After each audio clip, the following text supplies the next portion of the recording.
What's going on, YouTube? Q back here again with another video for you. Today's video, I'm about to discuss my plans with the Integra. So as you know, the Integra is my daily driver.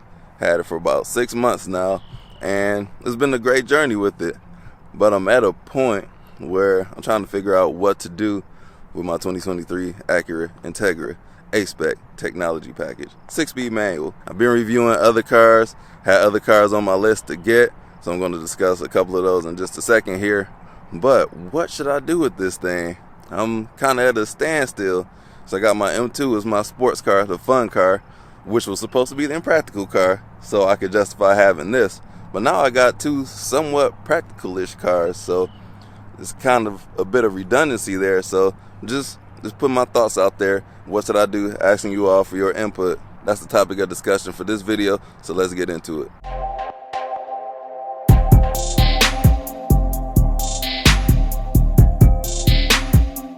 So my Integra has been such a joy to drive. Like, I didn't think I would enjoy this car this much. It does have a couple of flaws in it, and we're going to talk about that as well. But I finally washed it, y'all. Finally washed my car. This car been looking clean on it. Now I see the metallic look of it. And the birds definitely showed me some love this morning. So I just washed this thing yesterday and got bird crap right there. Ain't that about something? So we looking good right now.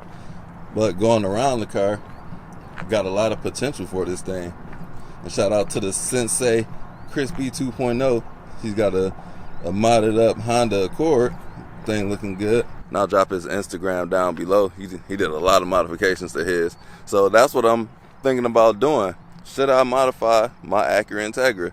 So I know it's not going to be a powerhouse of a car, but I can modify it to have a little bit more than what it offers right now. So what would I modify on here? I don't know. That's why I need y'all input. So according to Sensei, the 2.0 is the one to modify if you got that engine. What cars had a 2.0? Not this one. I got the 1.5 liter. The Integra Type S and the Civic Type R had that, and the Accord, the previous generation of what he has. So I'm like, dang, do I even modify that? Because I did plan on tuning this car, planned on tuning it way back in December, but then found out I don't have the tools to do what I need to do to get the information that I need to get from the ECU. And then I was just like, oh, whatever. But tuning this car, I'm not tuning it for huge power gains. Like, minimal power gains will be okay with me. But I really want to tune it to get rid of the rev hang, because that's what I hate most about this car, is the rev hang. Never experienced that before. It's like, what the heck is rev hang on here for? And how I hate rev hang. So that would be one of the first things I do. I would also do some appearance modifications on here to make it look a little bit more aggressive. So we can make some changes to the front end.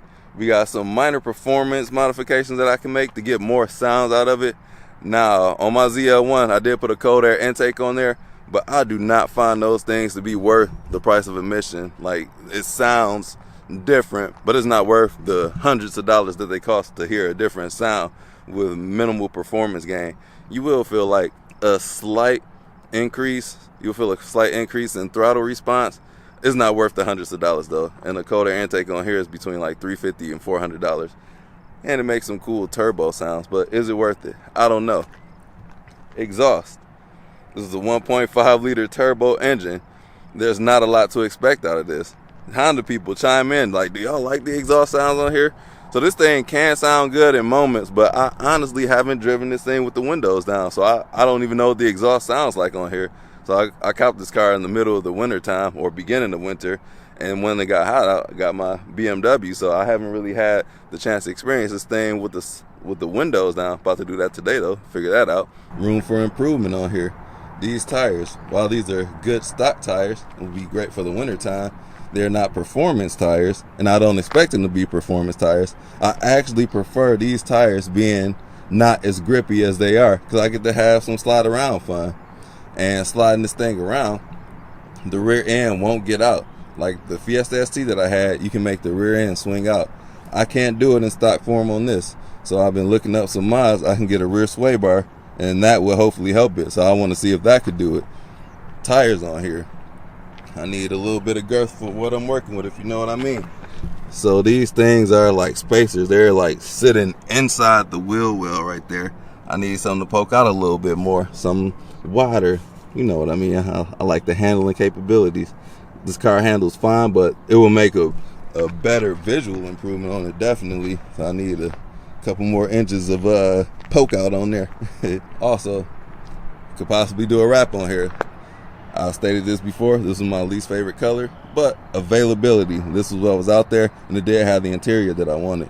This color is fine, but out of all the other colors, this is my least favorite.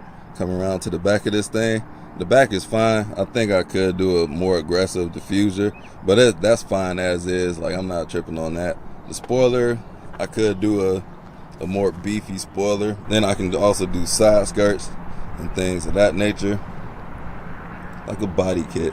Can you wide body this thing? So with all these modifications that I'm saying, that's just making me think about that Integra Type S even more. And like I already stated how I felt about that, like the price of that thing is asinine. $52,000 for that car, that ain't it. Plus the markup that the dealership told me they will put on there. So I'm like, so that's the car I had my heart set on. Even before buying this car, I saw the spot shots of the Integra Type S before I purchased this, and I'm like, ooh, that's what I want to get into. So this is my introduction to the platform, and it's been a great ride so far. But like, since they said that 2.0, and speaking of those 2.0s, shout out to the Men of Culture. 2 of our members, half of the members of the MOC, they got the 2.0 Honda. So Race Car Friends and 100 Gang Nate, they got the new Honda Civic Type R. So shout out to those guys. And shout out to Blueprint 1 Lee as well. He'll be getting something in the near future. So that's where I'm at. Do I modify it? So I can make like an Acura Integra Type S light version. So I can do like suspension and all that good things. Or I can just outright buy the car. But for that price, it's like an ongoing battle in my head. So I'm just sharing with you all how my thought process works. It's crazy. It's chaotic. Boom. Name of the channel. Here's the ugly part of the video. While the values are still quite good, do I just sell the car and just hop in line for these other vehicles? So the Integra Type S or a Civic Type R, previous generation Civic Type R, I saw a light edition on sale.